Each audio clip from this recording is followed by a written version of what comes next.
Nu är vi i Stabberg på Bergsmansgården som ligger alldeles utanför Falun. Och bredvid mig så har jag Lotta Örtendal. Och nu ska vi få höra mycket om vikadräkten. Berätta Lotta, hur började det med vikadräkten? Ja, det var väl 1920 så var det några damer som fick för sig att de ville sy dräkter och trodde att det hade funnits här för länge sedan. Och de började att titta i olika gårdar och så hittade de tygprover, randiga tygprover. Och då visade det sig att det här kan vi använda och så väver vi upp en dräkt och ser om den godkänns. Och det var Elsa Karlgren och Anna Breitholtz. De var lärare här nere i Vika, Anna Breitholtz. Så hon har skrivit ner det här. Och 1924 så då satt de på sig dräkten på en fest och den godkändes. Så det var en fest? Så det var ett kalas, ett 50-årskalas som de var på. Och då så tyckte de liksom alla att vilka fina dräkter. Så det godkändes. Och sen så fortsatte de att väva då i gårdarna. Mm. Ja, för det är ju väldigt mycket ränder i eran dräkt. Ja. Vet du, var de liksom ute och samlade ihop ränder och sen liksom efter tycke och smak eller? Nej, det var nog att de hittade lite tygprover som var randiga. Och det var ju också intressant för att då var det en som berättade att men så här såg min mormor ut när hon hade en sån här klänning på sig. Aha. Och den var ihopsydd i midjan. Så att det liksom har nog funnits en gång i världen en dräkt här. Ja. För länge sedan då. Men det är 100 år nu, nästa år ska vi ha kalas här och fira 100 års jubileum. Ja, det var väldigt kul att du berättade att det var ett kalas som bestämde dräkten. Ja. Det kan ju se lite olika ut. Ja, men det var väl det att tyckte väl att det var okej då när damerna kom med sina nya dräkter. Och sen har det då utvecklats vart efter då naturligtvis med färgsättning. Det har ju varit olika ranningar naturligtvis. Eller ranningar de samma färgerna i dräkten då. Ja. Den har varit väldigt lila. Mycket lila. Tänk att det är en sån här liten modefärg. Ja. Slutet på 1800-talet. Ja. Och det här, du berättade att det här var faktiskt en av de första som syddes, va? Ja, det är 1926. Så står det var en flickdräkt det här som har donerats hit då, till hembygdsföreningen. Mm. Ja, den är jättefin. Ja. Sitter ihop så här. Ja, precis. Att det är ihopsytt. Det var inte några 2 delar utan det var en klänning helt enkelt. Ja. Kunde man ha olika ranningar eller är det alltid den här liksom bestämda ordningen på ränder eller finns det variation? Det kan ju finnas lite variation också men det här är ju det som är, som man ser att det är vikadräkten då. Och lika som med förklädet. Men vi kan ju ibland tycka lite olika så det är någon som har lagt in en liten extra rand eller färg då, det vet man ju inte. Men som sagt att man ser i alla fall att det här är en vikadräkt. Ja, och det här är också ett sånt här gammalt från 1926. Ja, förklädet, ja precis. Som hörde till. Ja. Spännande. Vad är det som, om du skulle säga något som är typiskt för vikadräkten, då är det just det här lila. Ja, så är det ju. Ranningarna. Och lite grönt också. Så att det... Ja. Det här var ju 1924 då. Ja. Vad hände mera med dräkten då? Ja, sen användes den väl naturligtvis. Men sen man kommer in på 1970-talet. Så då började man att tänka att det kunde ju vara intressant att kunna väva då hemma. Det var ju många som ville väva hemma och då var det viktigt att man hade garn. Så då bestämdes det mer att vilka färger det skulle vara i dräkten. Så man kunde beställa från Bergå då. Och så kunde man köpa därifrån och väva själv då hemma naturligtvis. Så att det utvecklades så då. Du berättade någonting också att det kom till en eller barndräkter? Ja, precis. Och det var 75 som man började diskutera det här att barn också skulle kunna ha. Så då var det den här barndräkten och så är det en flickdräkt också då. Så då fick de vara lite extra fina också. Och flickdräkten, är den också som en miniatyr av den vuxna kvinnans dräkt? Jo, det är det faktiskt. Det är en miniatyr och det här är en miniatyr av mansdräkten. Som också tillkom då på 1920-talet. Just det. På den tiden Hur använde man dräkten då? Vet ni det? Var det något folkdanslag eller var det att flera liksom, man hade det till högtid? Eller var det några som bar dräkten mer än andra då? Det var ju ett folkdanslag som bildades då. Ja. 1925. Ja.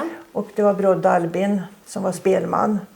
Som både ett spelmanslag och ett danslag. Och då hade man ju dräkten på sig naturligtvis. Så att det var då det blev mer allmänt att man använde dräkten då. Och sen med lite tillställningar då så. Kalas och sommarfester och så. Så då var det dräkten som kunde vara med. Vi ska ju titta på en hel dräkt så småningom, men du har ju också någonting i knät. Jo, det var ju så att man ville ju ha ett ytterplagg också då.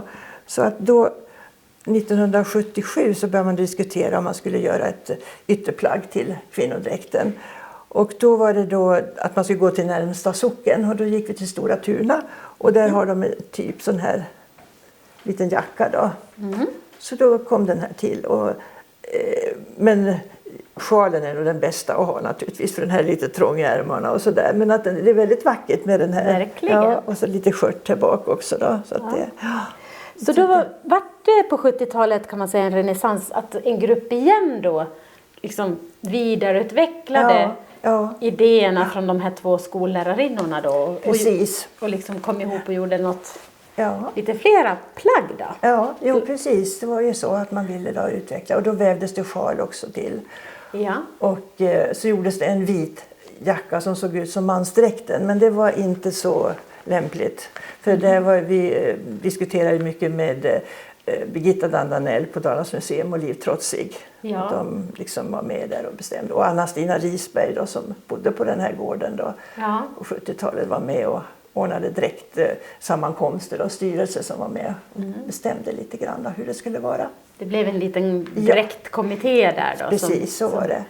Tyckte till. Ja. Men det var inget kalas då som liksom fastställde den gången på 70-talet? Nej, det var det inte. som liksom sa det var fint. Nej. Men det var på styrelsemötet, på Hembygdsföreningens styrelsemöte och det var det bygden bestämmer. Så det var viktigt det också. Ja. Så då kom den här till. Ja. Kom den där också till då? Den här kom till lite senare den här. Ja. Och det är då, man vill ju ha lite grejer med sig när man är ute. Så att då blev den här kjolsäcken.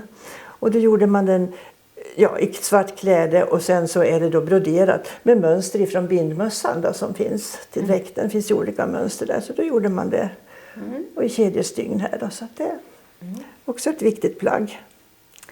Om man tänker kvinnodräkten, är det alltid, vi har ju sett ett randigt förkläde, är det alltid randigt förkläde eller finns det olika för olika högtider och så att man kan byta till exempel om det är någon söndag i kyrkan att man har något annat förkläde eller är det alltid det här randiga? Nej, utan det är då ett festförkläde som har också tillkommit då.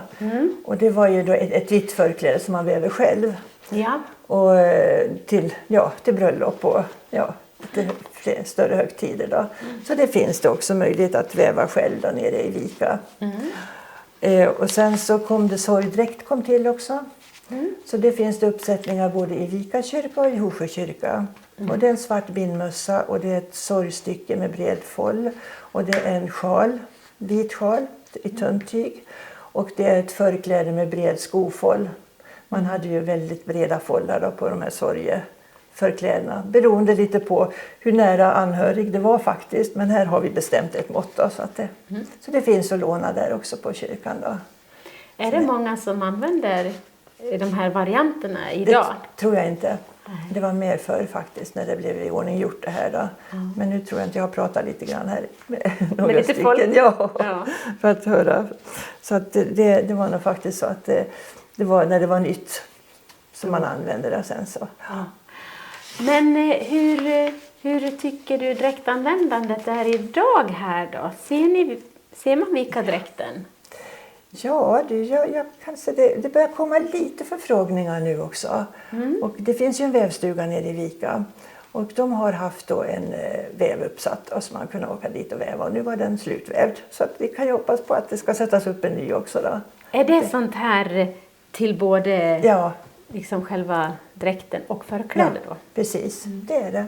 Så då kan man komma dit och då sätter man upp en ganska lång varp då kan jag tänka mig. Och så kan man få boka upp sig eller? Helt rätt. Så det är fantastiskt storartat av dem att de jobbar med det där nere i Vika. Som har hand om det hela. Så att det ska ni vara rädda om.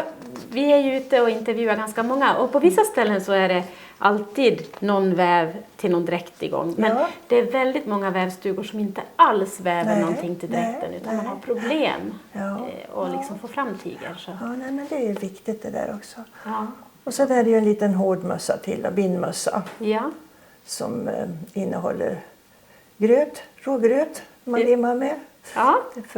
Det är många år sedan, kanske 50 år sedan de började med det där och tillverka sådana mössor. Då. Så får man brodera själv och så monterar jag och gör stommarna. Ja, för jag vet ju. Berätta lite om ditt arbete, för du har ju varit engagerad i dräktarbetet. Mycket, eller hur? Jo, lite grann sådär ja. Ja, inte bara lite utan mycket. Vad är det du gör för någonting? Ja, nu så jag höll ju på mycket med mössorna. Gråhettan till Rättvik då, så hade jag en stock så jag kunde göra sådana mössor. Så jag var uppe där och hade lite kurser och det var ju jätteroligt. Och sen så är det då, uppe i Östersund så hade de en stor mössa och det ville de ha då en stock till då. Så att då fixade vi det och sen så var jag uppe där och gjorde stommarna då. Rågmelsgröt och tidningspapper.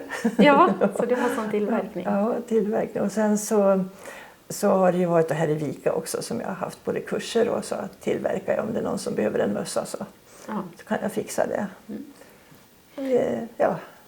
Huvudsaken så att säga. Ja.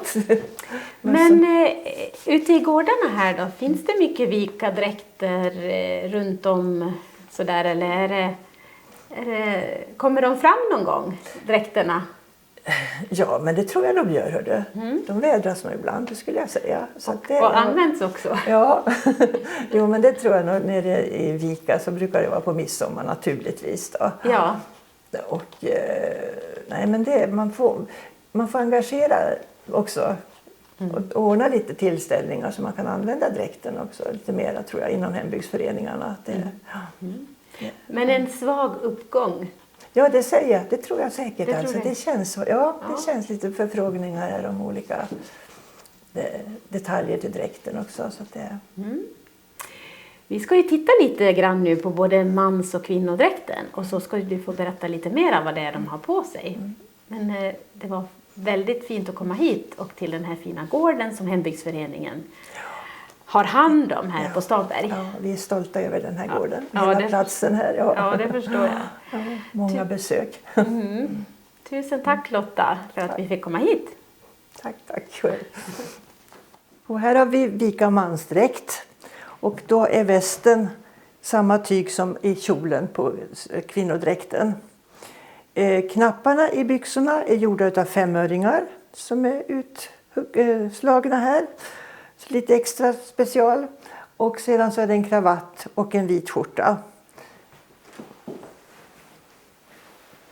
Så. Och det här är som sagt var ett ylletyg då som det är sytt av. Och här kan vi se på ryggen också så det är en rak väst bara utan något special. Och en krage, en liggande krage är det på den här västen också. Och vita strumpor. Och hatt.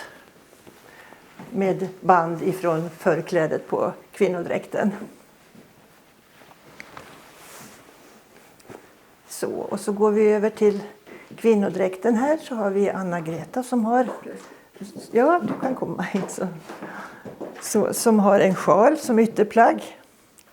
Som är bekvämt och som vävs på vävstugan nere i Vika. Och tar vi av den så är det en vacker sidensjal. Och sådana fanns det väldigt gott om i gårdarna runt omkring här. Och likaså mössor också då, bindmössor. Och den här dräkten är ihopsydd i liv och kjol. Och så är det snörning fram. Och broschen är Vika-vapnet med slagan och stjärnan. Och mössan då har man ett stycke som är knypplat eller ett som är trätt i tyll. Och mössan som sagt var det är en liten hård bindmössa med olika mönster på som finns att välja på. Och det är också sånt som fanns väldigt gott om i gårdarna. Som mössor fanns det lämningar efter och sen som sagt några kjoltyg också. Då man kunde göra det. Och överdelen är då med knypplad spets också infälld här.